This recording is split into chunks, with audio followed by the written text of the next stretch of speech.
Boa noite. Bem, na noite de hoje, a proposta é conversarmos sobre o maior laboratório de aprendizado que a gente pode frequentar, que é a nossa família.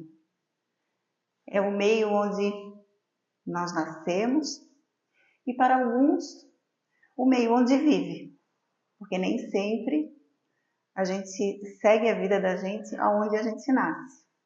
Mas todos aqueles que convivem com a gente desde a infância, esse é o nosso grande laboratório de aprendizado. E o que é um laboratório, né?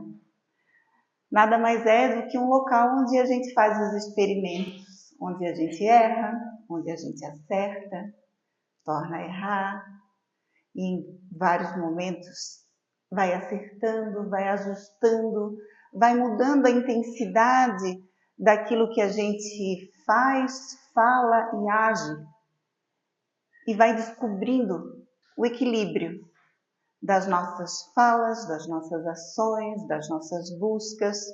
Esse é o grande laboratório da vida. Na família, a gente é onde a gente também, assim como uma pedra bruta que precisa, né, da aspereza de um buril para que ela se torne uma pedra preciosa, assim somos nós. As asperezas da vida, as dificuldades, elas vêm para que nos tornemos melhores, pessoas melhores. E às vezes aquilo que a gente reclama tanto e aquilo que dói tanto, é ali que está o nosso grande remédio, o grande meio de modificar coisas que precisam ser modificadas. Às vezes a gente fica assim, eu nasci assim, eu sempre fui desse jeito, mas não é assim que é para ser.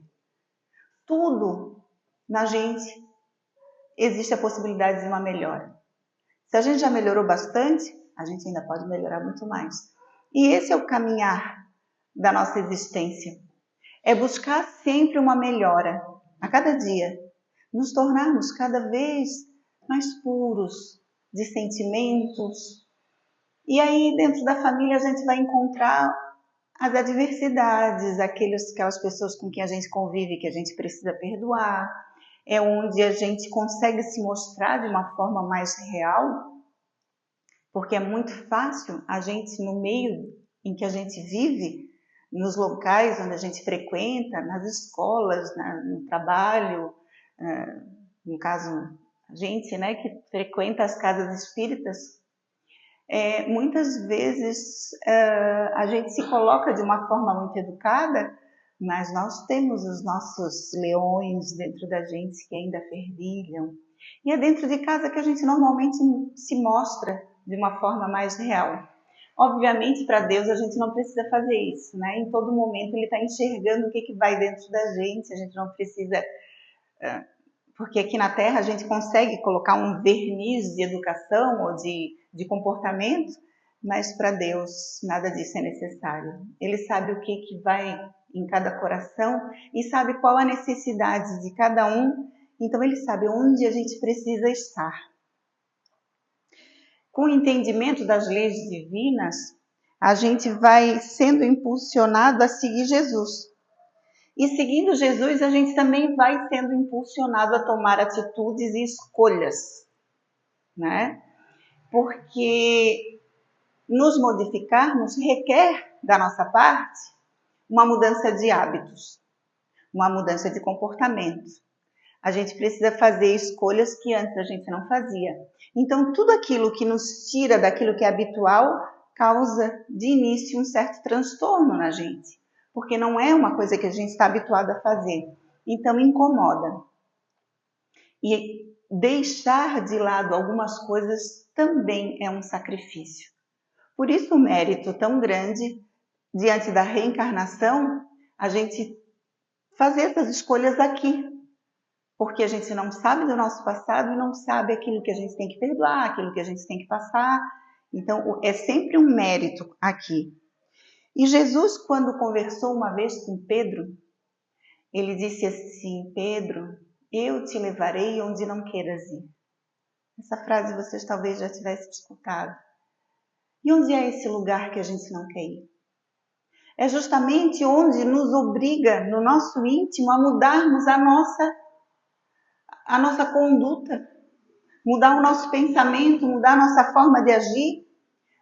A gente às vezes não quer ver aquilo que já passou. A gente se nega, diante de ter que perdoar, a gente se nega a enxergar aquilo que a gente já fez. Isso a gente vê de uma forma muito clara diante dos trabalhos mediúnicos, onde se conversa com os espíritos, que eles vêm às vezes muito revoltados, e quando a gente fala assim, meu irmão, olha para o teu passado, e muitas vezes aquilo é como uma televisão que passasse um filme para eles, eles falam imediatamente, eu não quero ver, eu não quero saber, eu não quero lembrar. Porque ver novamente, rever o que se fez, machuca, dói. Ainda que a gente queira perdoar, mas a gente não quer rever aquilo ali, porque aquilo tudo causou uma dor muito grande. Por isso devemos ter compaixão um com o outro, porque cada um de nós aqui tem o seu quinhãozinho a acertar. Tem alguém a perdoar. Tem alguém que precisa nos perdoar. Então, todos nós passamos pelas mesmas dificuldades. Ora numa encarnação mais difícil, outra hora mais leve, mas é assim que vai se dando esse processo de melhora. A família é uma ferramenta essencial para a evolução espiritual. Ela é vista como um ambiente de aprendizagem e crescimento onde os espíritos reencarnam para superar desafios, aprimorar-se e fortalecer laços que podem ter sido estabelecidos em vidas passadas. Quando a gente vai reatar esses laços, não necessariamente sejam somente aqueles a quem a gente prejudicou ou fez alguma coisa onde a gente precisa perdoar. Não. A gente também tem o privilégio de estar ao lado daqueles que a gente ama e aqueles que a gente precisa cada vez mais apertar esses laços para que nos tornemos uma grande família espiritual. Então é aqui que também vamos nos fortalecendo nessas amizades, nessa convivência. Uma vez eu já falei aqui um tema em que eu relatava sobre as amizades que a gente acaba fazendo, que a gente não percebe. Quando a gente ajuda alguém, todos nós temos amigos espirituais. Todos nós temos guias espirituais que cuidam da gente e da nossa família. Então, quando a gente está numa dificuldade muito grande e alguém nos ajuda, os nossos guias espirituais também se afeiçoam daquele a quem nos ajudou. E são essas amizades que a gente vai arrumando sem saber. E às vezes a gente recebe coisas que talvez a gente não tivesse mérito. Mas existem espíritos que pedem por nós, pelo bem que já fizemos. Então a gente chama isso de intercessão. É quando a gente não tem mérito para receber determinada coisa, mas a gente recebe. Recebe porque alguém pede por nós que tem méritos. E que tem já tantas coisas boas feitas que pode pedir pelo outro. E isso a gente pode também enxergar como um aprendizado de sermos como Deus nos ensina.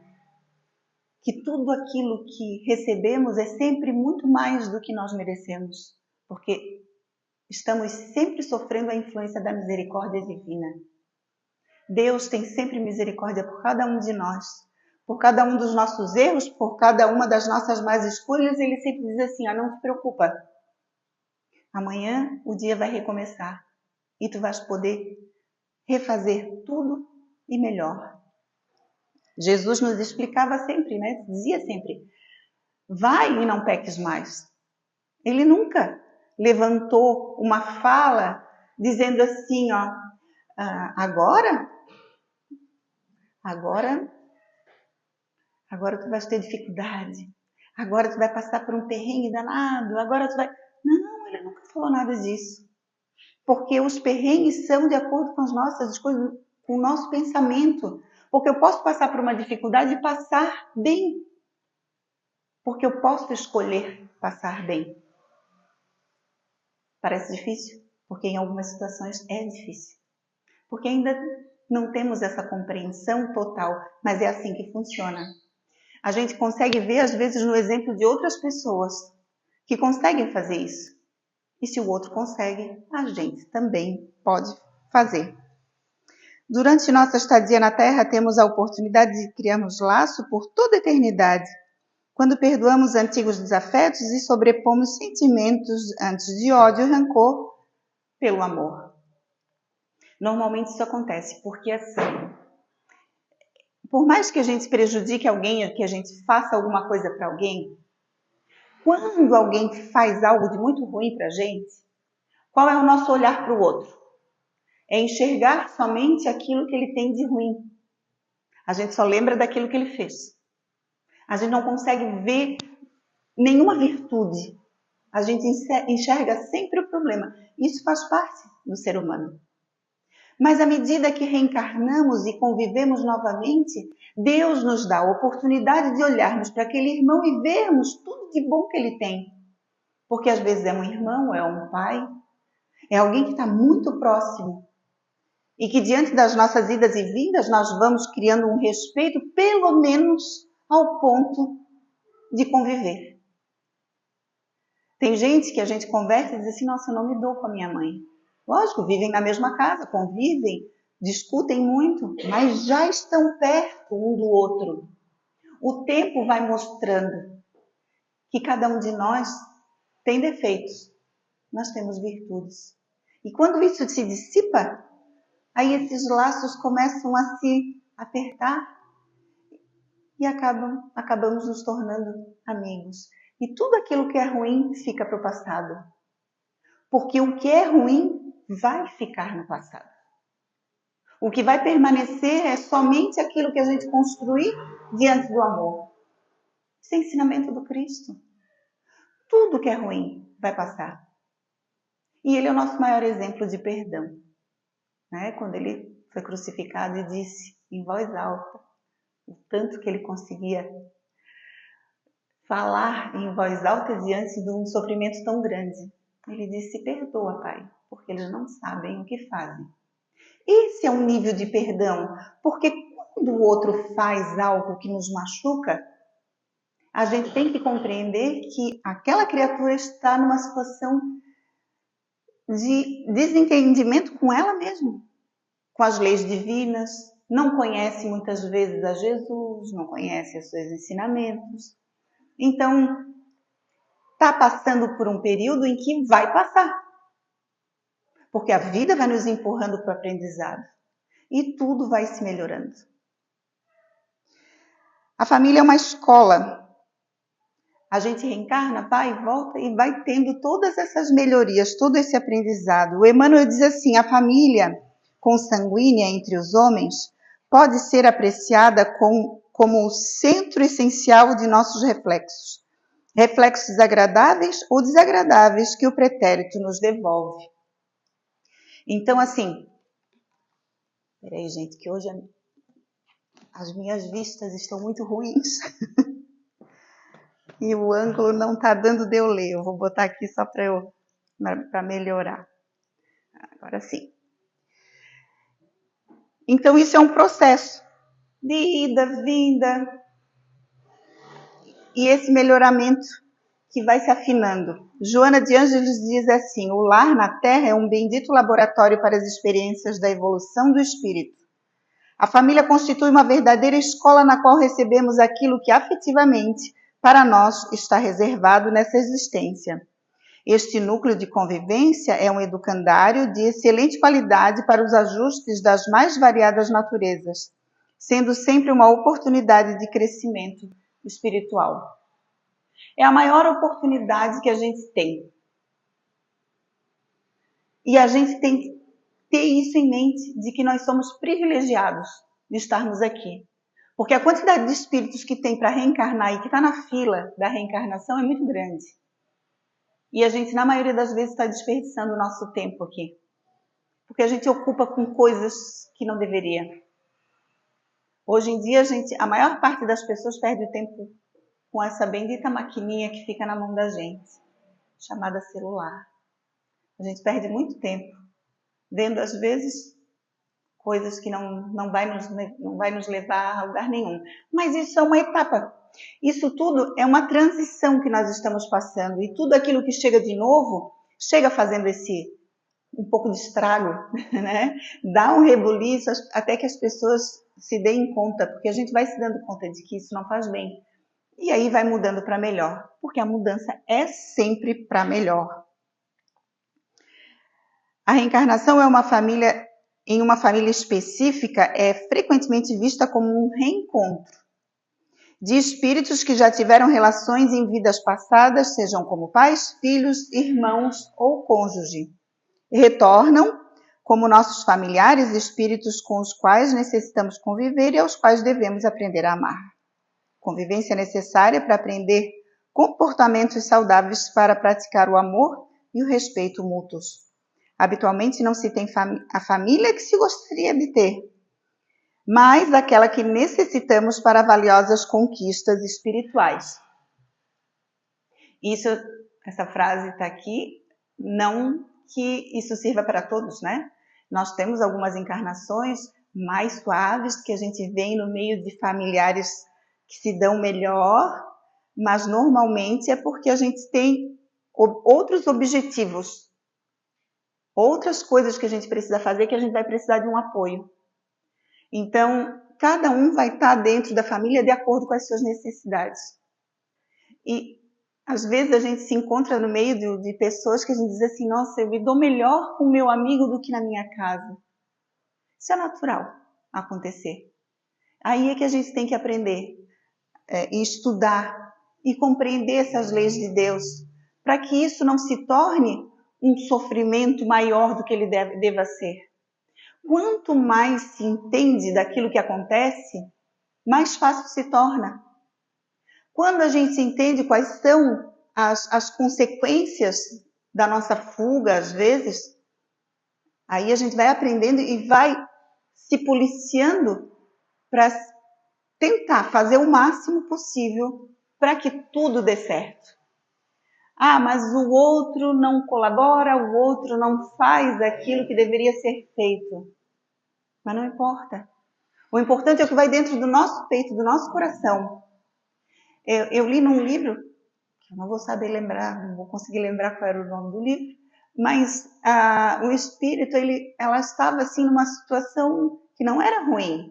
E ela tinha convivência com o irmão que ela cuidava dele, mas ela tinha uma animosidade em relação a ele muito grande, que ela tinha que disfarçar. E ele, ao contrário, tinha um apego e um amor por ela também muito grande. E ela venceu quieta, guardando dentro dela aquele sentimento que tirava ela do conforto, mas eram lembranças do passado que ela precisava superar.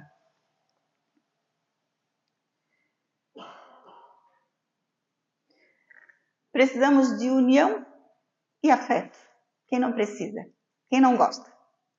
A gente gosta de união, mas às vezes a gente não faz, não colabora para que isso aconteça, né? A família proporciona um espaço para a prática do amor e da união, elementos-chave para a evolução espiritual. Até porque ninguém veio para cá para sofrer. Deus não nos quer sofredores, sentindo dor o tempo inteiro. Ele quer que a gente busque vencer essas nossas dificuldades para que a gente encontre a felicidade. E Jesus deixou bem claro isso, falando várias vezes aos seus apóstolos. A felicidade não é deste mundo. Não que a gente não possa ter momentos de felicidade aqui, mas a felicidade maior é aquela que a gente vai ter quando a gente chegar do outro lado e a gente vê que a gente fez o que deveria ser feito. Se não numa totalidade, mas que boa parte do nosso tempo tenha sido proveitoso em relação à nossa melhora. Se a gente para observar, a gente pensa assim, como que eu era há 10 anos atrás? Se a gente não vê diferença nenhuma nossa, em termos de comportamento, de pensamento, é porque está errado, alguma coisa está errada. Porque a gente tem todos os dias oportunidades de ir mudando o nosso pensamento. E a gente precisa mudar. E não pode mudar para pior. Né? Não pode daqui a pouco estar abraçando coisas que antes não abraçava, porque quando a gente entra por um caminho desse é porque dentro ainda não tinha se modificado. A gente vê às vezes pessoas que nos surpreendem, né? No comportamento. Nossa, sempre vi de um jeito e agora está fazendo umas maluquices. Mas é porque a pessoa ainda trazia dentro de si aquilo ali que de repente veio com uma força maior. É com esses que a gente tem que ter compaixão. Porque como que Jesus iria olhar uma criatura dessa? Ele ia dizer assim, meu Deus, está perdendo a oportunidade. Perdeu o controle. É possível entender, portanto, que o ambiente que temos em nossa casa é resultado da semeadura que fizemos em um passado distante. Então, de acordo com aquilo que a gente convive dentro de casa, a gente vai estar colhendo aquilo que a gente já plantou lá atrás. Se a gente hoje tem pai e mãe que são bons, irmãos, que a gente convive bem, é porque a gente de alguma forma está colhendo algo que a gente já plantou em outra encarnação. Se a gente tem dificuldades, é porque a gente também plantou. Então não existe como se plantar mau humor, fofoca, isso eu estou falando das coisas mais leves, né? E a gente colher coisinhas boas lá no futuro, não vai. Tudo aquilo que a gente faz de bom ou de ruim é a mesma semente que a gente vai receber de volta. Plantou coisas boas, vamos receber coisas boas. E tem uma parte que de Lucas, que fala, porque assim, a gente tem muita facilidade quando tudo está certo. E quando a vida está muito assim morna, que está tudo correndo bonitinho, está tudo muito tranquilo, normalmente esses períodos é onde eu fico bem alerta, que eu digo assim, não, tá bom demais para ser verdade, alguma coisa daqui a pouco vai me tirar do sério, porque a gente precisa ser testado, né? Porque é muito fácil a gente se dar bem com aquele que te responde de forma educada. Mas ter um sentimento bom por aquele que te devolve sempre com pedrada é muito difícil. E aí é que está a aprovação. Então, Lucas, são palavras do Cristo, né? Ele diz assim, que mérito vocês terão se amarem aos que vos amam? Até os pecadores amam aos que os amam. E que mérito terão se fizerem o bem àqueles que são bons para com vocês? Até os pecadores agem assim. Então, quando se fala de força, eu normalmente lembro disso. Porque ele é forte, ele tem força física, ou ele tem força no campo do dinheiro, das posses, né? Que normalmente são duas forças que agem de uma forma muito gritante aqui na Terra. Porque aquele que é forte realmente é tido sempre como tolo, como fraco. Porque é aquele que recebe uma injúria e devolve com silêncio. Esse é forte. Quando ele recebe a pedrada e ele pensa todo o bem que ele poderia dar, porque cada um dá aquilo que tem. Esse é o forte. Jesus não foi contra ninguém quando disseram que iam crucificar ele. Não levantou uma palavra que pudesse machucar, ofender aqueles que estavam levando ele para aquela situação.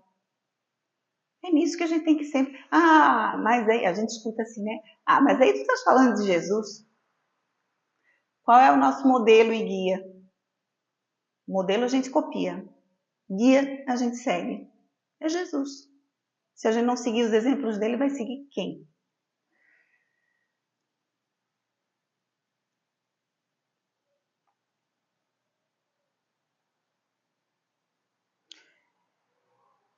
Lá no Evangelho, tem uma parte do Evangelho que fala sobre honrar pai e mãe. Então diz assim, que chega um dia em que o culpado está cansado de sofrer. O seu orgulho foi por fim dominado. E é então que Deus abre os braços paternais para o filho pródigo, que se lança a seus pés. As grandes provas, escutai bem. Está dessa forma lá no Evangelho. Escutai bem. São quase sempre o indício de um fim de sofrimento e de um aperfeiçoamento do espírito, desde que sejam aceitas por amor a Deus, que vos oferece a ocasião de vencer para vos dar o prêmio da vitória. Então, quando sair do turbilhão do mundo terreno, entrardes no mundo dos espíritos, sereis ali aclamado como um soldado que saiu vitorioso do centro da refrega. Quando a dor está muito grande, que a gente já viveu tantas encarnações lutando contra aquilo e a gente vem e faz de novo errado, vai lá, estuda mais um pouco, volta, faz errado de novo. Chega uma hora que o que nos leva a nos melhorarmos é o cansaço. E quando a coisa está muito difícil e está bem complicada e bem turbulenta, está lá no Evangelho. Escutai bem, são quase sempre o indício do fim de um sofrimento e de um aperfeiçoamento do espírito. Basta que a gente tenha paciência para esperar. Basta que a gente se mantenha dentro dessa linha que Jesus nos ensina. Porque vai acabar quando a gente... Não existe briga quando só um quer lutar. Guerra tem que ter dois lados. Então, quando um para, o outro... Primeiro ele fica... O outro lado fica em polvorosa, faz muito barulho. Mas depois vem o cansaço. E aí é onde se para um pouco, é onde se observa, é onde a gente tem a chance de enxergar algo de bom no outro. E ali adiante, a melhora vai vindo crescente, aos poucos. Porque perdão não é coisa que aconteça de um dia para o outro, deixar para trás as lembranças de uma hora para outra. Leva um tempo, né? O próprio Divaldo, né? Lembrando ele, né? Que deixou tanto exemplo para a gente, ele ficou 40 anos sendo perseguido por um espírito que ele chamava de máscara de ferro. Foram 40 anos de perturbação que ele vinha e falava um monte de coisa para ele, mas aquele espírito se sentia muito magoado, tinha uma tristeza muito grande de algo que eles viveram lá no passado. E aí um dia, e ele não conseguia ver, ele acompanhava o Divaldo em todas as atividades e não conseguia enxergar que o Divaldo tinha se modificado. Ou se ele enxergava, ele não queria admitir que ele pudesse ter se tornado aquele homem que ele se tornou. E um dia, quando o Divaldo recebe uma criança que chega lá, feinha, maltratada, suja, e ele recebe como filha, ali aquele espírito se dobra ao perdão, porque ele percebe que aquele espírito é a mãe dele, reencarnada. Então ele disse, se tu vais amar a minha mãe, eu sou obrigada a te amar também. E ele passa a ser um amigo dele. Então, em algumas vezes, ele ficava do lado e dizia assim, conta, Divaldo, conta para eles a nossa história. Porque tudo fica para trás. E quão lindo é quando isso acontece. Quando a gente pode superar tudo aquilo que passou e construir uma nova história. Para a gente finalizar, eu vou ler um trechinho da Joana, do livro Iluminação, capítulo 20, chama Interior, de Joana de Ângeles e do Divaldo. Não lamentemos o ninho doméstico que se encontra conturbado ou desfeito, nem a solidão que possamos sentir. Entendamos que provavelmente é uma lição pela qual necessitamos passar no caminho da nossa evolução. Se entendêssemos que a família verdadeira é a família espiritual e que a família terrestre nos é um educandário, passaríamos a conviver melhor com nossos familiares. Isso ela fala em relação ao nosso retorno, que normalmente a gente se arrepende de ter perdido a oportunidade de um convívio melhor. E com isso a gente perde também a oportunidade de viver momentos felizes, porque vive o tempo inteiro naquela angústia. Talvez para alguns deles o amor não desabroche facilmente, mas o primeiro passo pode ser dado no momento em que aprendamos a não revidar, a silenciar, se uma palavra de carinho não puder ser pronunciada. Aquilo que a gente falou ainda há pouco.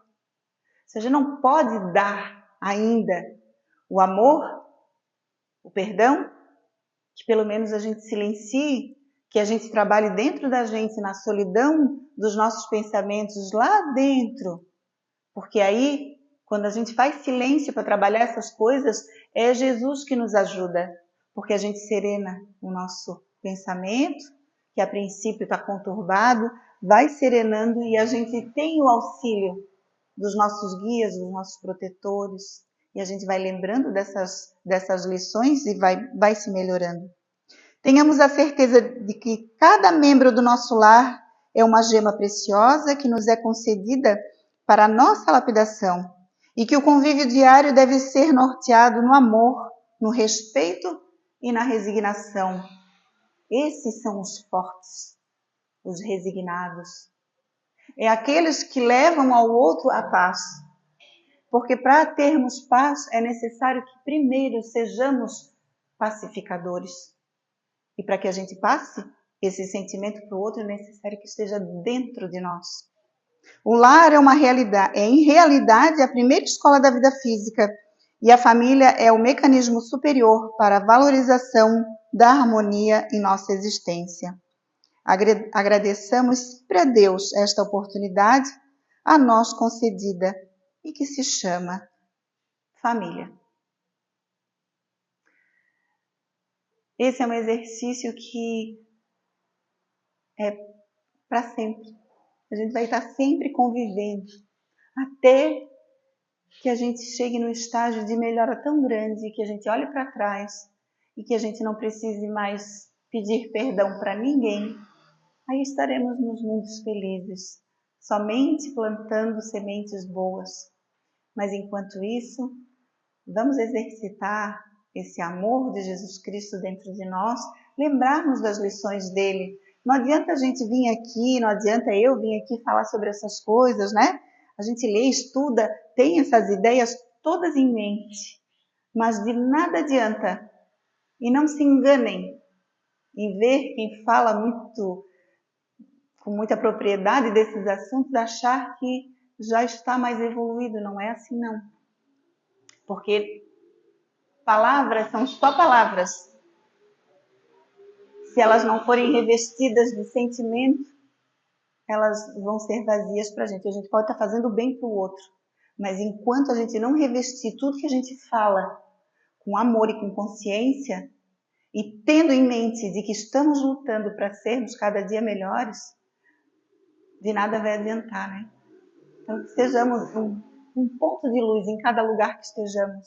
Que dentro da família, da nossa família, se tivermos convivendo com aqueles que ainda não aceitam a Jesus Cristo, façamos silêncio, porque o silêncio também tem a sua força, e para que a gente seja esse ponto de luz, que se não despertar agora, vai despertar amanhã. E tenhamos essa fé e a esperança. Muito obrigada pela atenção de todos e pelo carinho de sempre receber esse convite de estar aqui. Boa noite a todos e um bom final de semana.